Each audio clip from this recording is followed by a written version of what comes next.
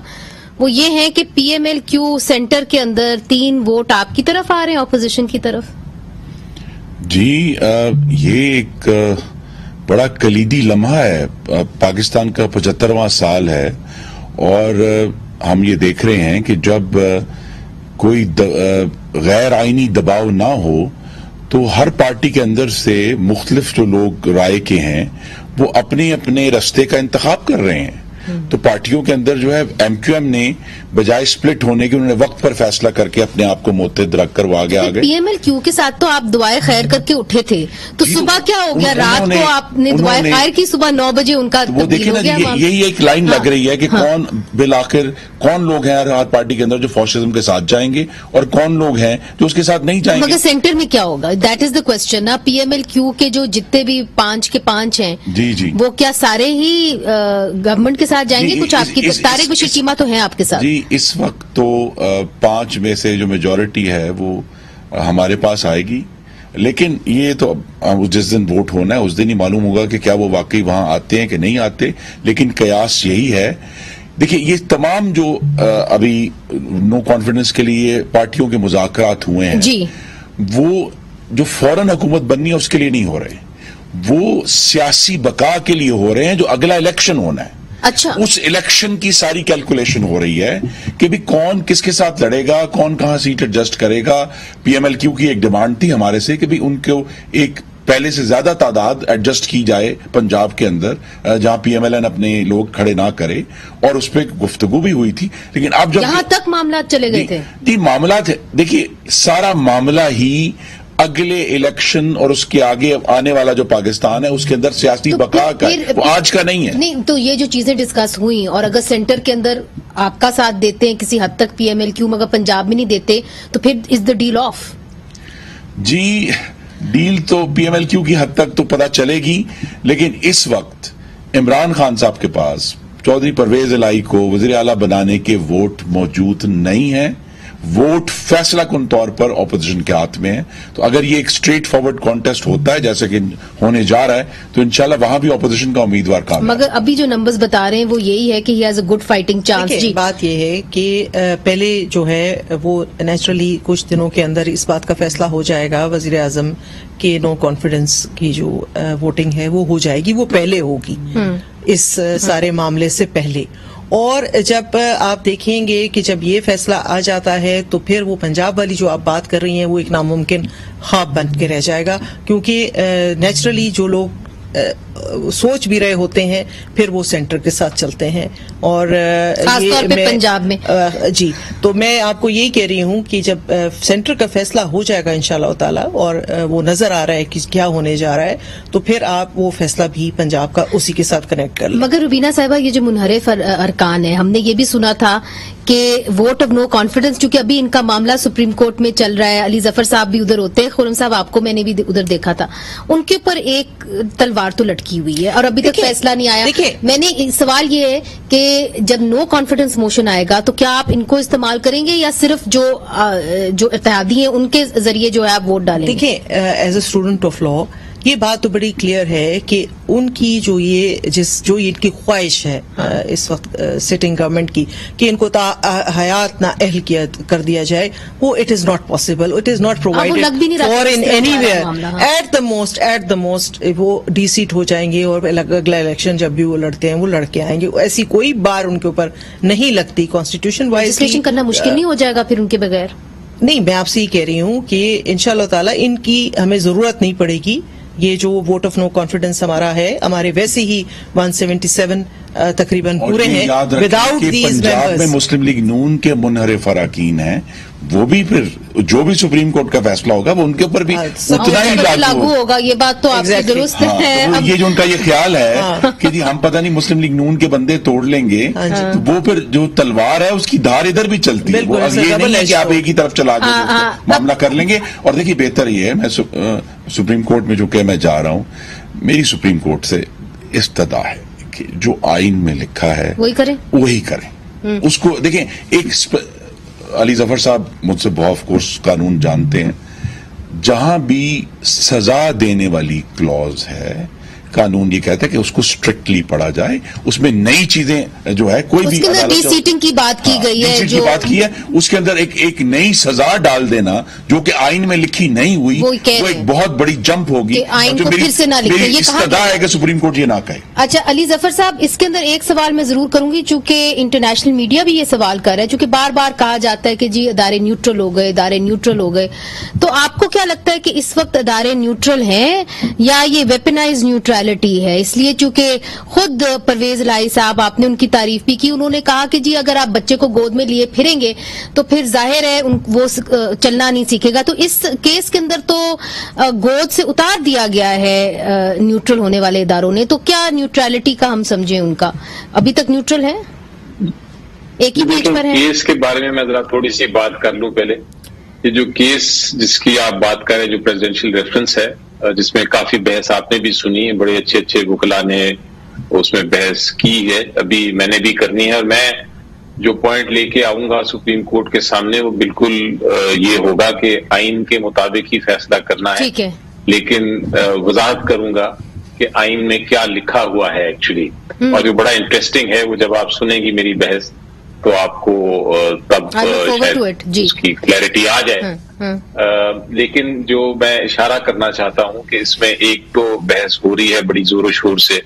کہ تاحیات نااہل ہوتے ہیں کہ نہیں ہوتے. وہ سپریم کورٹ نے بھی اس کو کہا ہے کہ یہی سوال ہے، ہم دیکھ رہے ہیں. لیکن جو ایک اور بڑا اہم سوال ہے وہ آئین سے بڑا واضح طور پہ نکلتا ہے، اس کا جواب وہ یہ ہے کہ کیا جو ووٹ کرتے ہیں ڈیفیکشن کے تحت وہ ووٹ کاؤنٹ بھی ہوں گے کہ نہیں. اور جب آئین کی آپ شکیں دیکھیں گی اور جب آپ سنیں گی بحث تو آپ کو یقین ہو جائے گا کہ آئین کی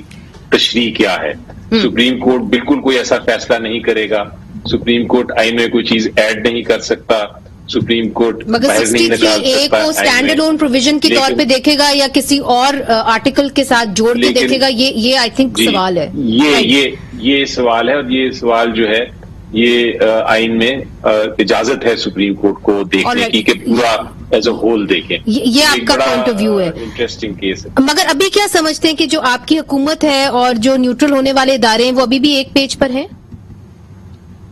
جی دیکھیں، میں ایک بات کلیئرٹی سے بتا دوں، میری اپنا نظریہ ہے اور وہ یہ ہے کہ آپ جس کو اسٹیبلشمنٹ کہتے ہیں وہ اسٹیبلشمنٹ ہر دنیا کے ہر ملک میں ہوتی ہے، اور ان کا بہت ڈائریکٹ ان کی جو ریلیونسی اور کو ریلیشن ہوتا ہے ایک اسٹیٹ یا ایک سویلین حکومت سے، وہ ہوتا ہے ان ٹرمز آف سیکورٹی. جب میٹر سیکورٹی کے ہوں، انٹیگریٹی کے ہوں، نیشنل انٹیگریٹی کے ہوں، to some extent foreign policy کے ہوں، وہ ہر اسٹیبلشمنٹ ہر جگہ ہے اور ہر جگہ ان کا ایک رول ہوتا ہے اپنا، جو بڑا سول اتھارٹیز کے ساتھ بڑا اچھا کلوز رول ہوتا ہے، کیونکہ پارٹ آف دا اسٹیٹ ہے،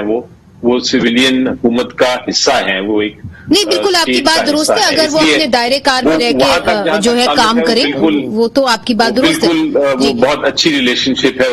اس سارے معاملے میں. اور جہاں تک پالیٹکس کا تعلق ہے، وہ آپ دیکھ رہے ہیں کہ ہر پولیٹیکل پارٹی اپنی پالیٹکس لڑ رہی ہے، وہ چاہے ان کی جہاں بھی مینیفیسٹو ہو، جو بھی ان کا منشور ہو، وہ اپنی فیصلے خود ہی کر رہے ہیں. اچھا روبینہ صاحبہ آپ کچھ کہنا چاہ رہی تھی؟ جی میں یہ کہنا چاہ رہی تھی کہ یہ جو جتنا اس کے اوپر جو ہے نا آس لگائے بیٹھے ہیں سپریم کورٹ کی طرف اور اس کی طرف دیکھ رہے ہیں، پورا ان کا فوکس اس طرف ہے کہ شاید ادھر سے ہمیں کوئی بچت ہو جائے گی، لیکن ان کو شاید یہ نہیں معلوم کہ یہ جس کلاز کی بات کر رہے ہیں اس کا اطلاق اتحادی جماعتوں کے اوپر نہیں ہوتا. ان سے اتحادی چلے گئے ہیں اور اتحادیوں کے جانے کے بعد اگر منحرف ارکان جو ہیں وہ وہ تو اللہ تعالیٰ کی فضل سے اگر ووٹ نہیں بھی دیتے اور ایبسٹین کرتے ہیں، جیسے انہوں نے کہا ہے کہ آپ لیجسلیشن بھی تو آپ نے کرنی ہے، وہ تو بات کی بات ہے نا، پہلے جو let's take the vote of no confidence، وہ اس میں تو they have already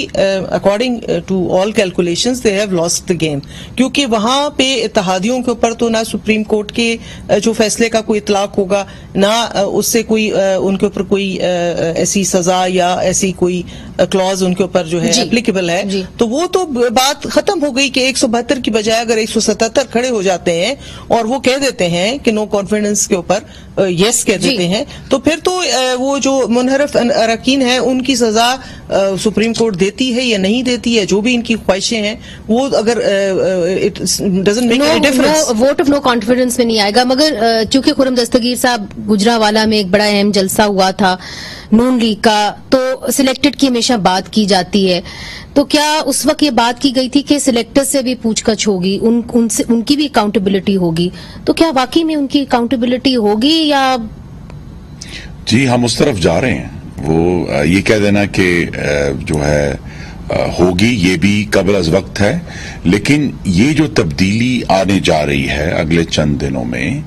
یہ اس گجرانوالہ کی تقریر کا ایک نتیجہ ہے اور ایک شاید خدائی انصاف ہے، جس کو گریک ٹریجڈی میں کہتے ہیں ہوبرس انوائٹس نیمیسس، کہ جو بھی کوئی تکبر کرتا ہے اس کو پھر اس کا حالات اس کا جواب دیتے ہیں۔ تو جہاں تکبر دو ہوئے ہیں، ایک تکبر ہوا ہے مقتدرہ کی طرف سے کہ عمران خان جیسے فرینکنسٹائن مانسٹر کو بے جوڑ اعضاء ڈال کے جو ہیں وہ اس میں جان ڈالی گئی اور کہا جائے تو ایک تو وہ تو ناکام ہو گیا، دوسرا عمران خان کا اپنا ہوبرس ان کا خیال تھا کہ وہ میرے ساتھ اتنے پکے ہیں کہ اگر میں ان پہ بھی حملہ کروں گا تو یہ جو دو تکبر تھے وہ تکبر پیچھے ایک تو پیچھے ہٹ گئے ہیں، دوسرا تکبر پیچھے ہٹنے جا رہا ہے جو ہوبرس تھی۔ تو اب یہ پاکستان میں جمہوریت کی فتح ہے اور یہ 75واں سال جو ہمارا ہے اس میں ہم نے کچھ سپیس، دیکھیں یہی بات ہے، حالات نے وہ سپیس کریٹ کی ہے جو اگر آپ ڈائریکٹ پولیٹیکل سٹرگل ہم کر رہے تھے، ہم جلسے کر رہے تھے، لیکن حالات نے پھر وہ اگر ہم نہ کرتے تو یہ سپیس کریٹ نہیں ہونا تھا۔ اگر گجرانوالہ کے جلسے میں تقریر نہ ہوتی تو سپیس کریٹ ہو گیا ہے۔ لیکن میری آج بھی اسپیس کے ساتھ آپ کیا کرتے ہیں؟ جی وہ دیکھیں یہ تو اب آنے والے دنوں میں، لیکن عمران خان صاحب سے میری فوری تو استدعا ہے کہ از راہ کرم یہ بین الاقوامی سازش کا پھپھوندی زدہ چورن بیچنا بند کرتے ہیں۔ دس از ناٹ آن۔ بہت بہت شکریہ خرم صاحب، بہت بہت شکریہ روبینہ صاحبہ، علی ظفر صاحب آپ کا بھی بہت بہت شکریہ۔ ناظرین جائیے گا نہیں، ہم اپنے مہمانوں کو خداحافظ کہہ رہے ہیں، مگر جو اگلا سیگمنٹ ہے وہ اس کے حوالے سے ہے کہ سپریم کورٹ بار ایسوسی ایشن کے اوپر بہت ساری تنقید ہو رہی ہے، کیوں ہو رہی ہے آپ کو بتاتے ہیں اگلے سیگمنٹ کے اندر، ہمارے ساتھ ہی رہیے گا۔ وقفہ لیتے، وقفے کے بعد حاضر ہوتے ہیں۔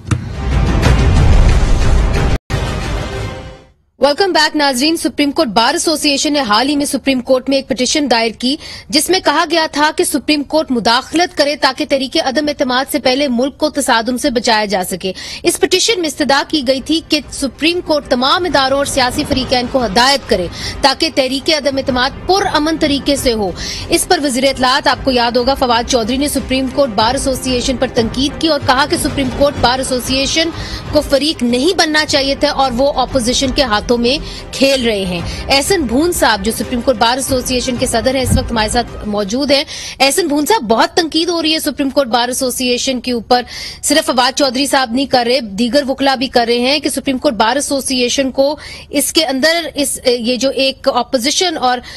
حکومت کے درمیان تحریک عدم اعتماد کو لے کے ایک جھڑپ سی چل رہی ہے، اس کے اندر نہیں مداخلت کرنی چاہیے تھی۔ میں اس پہ عرض کروں منیزے، فواد چودھری چھوٹے بھائی ہیں لیکن ان کا اپنا کام ہے، انہوں نے نوکری پکی کرنی ہے، ادروائز ہمارا کسی پولیٹیکل پارٹی کے حوالے سے نہیں، ہمارا صرف اور صرف یہ مطمع نظر تھا کہ ہم آئین اور قانون کے مطابق یہ جو ایک ٹرانزیشن کا پیریڈ ہے نو کانفیڈنس کا، وہ بغیر کسی تعطل کے اپنے انجام کو پہنچے تاکہ کوئی تھرڈ پارٹی جو ہے اس کا بینیفٹ نہ لے۔ اس کے علاوہ میرا کوئی آبجیکٹ نہیں، ہم آئین اور قانون کی پاسداری پہ بلیو کرتے ہیں اور ہم کسی پولیٹیکل پارٹی کو فیسیلیٹیٹ کرنا ہمارا کام نہیں ہے۔